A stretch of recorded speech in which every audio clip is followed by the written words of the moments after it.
বাংলাদেশের পাহাড়ি সৌন্দর্যের কথা বললেই সবার আগে যে নামটি চলে আসে সেটি হলো কেওক্রাডং পাহাড়। মেঘের রাজ্যে দাঁড়িয়ে থাকা এই পাহাড় যেন প্রকৃতির এক অপূর্ব সৃষ্টি। চারপাশে সবুজ পাহাড়ের সারি, আর তার মাঝে ভেসে বেড়ানো সাদা মেঘ। দেখলে মনে হবে যেন স্বপ্নের ভেতর হাঁটছেন আপনি। ভোরবেলা সূর্যের আলো যখন মেঘের ফাঁক দিয়ে পাহাড়ে পড়ে, তখন পুরো পরিবেশটা হয়ে ওঠে সোনালি রঙে মোড়া এক স্বর্গরাজ্য। আর সন্ধ্যায় সূর্যাস্তের সময় আকাশের রং বদলে যায় লাল আর কমলার মিশেলে, যা চোখে না দেখলে বিশ্বাস করা কঠিন।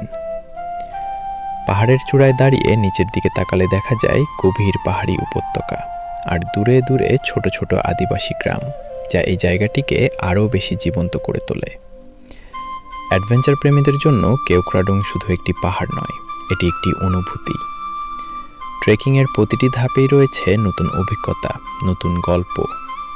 যদি আপনি প্রকৃতির নিঃশব্দ সৌন্দর্য আর মেঘের কাছাকাছি থাকার অনুভূতি পেতে চান, তাহলে কেওক্রাডং পাহাড় আপনার জন্য এক স্বপ্নের গন্তব্য। ট্রাভেল উইথ রাকিব, ঘুরে দেখুন, অনুভব করুন প্রকৃতির আসল সৌন্দর্য।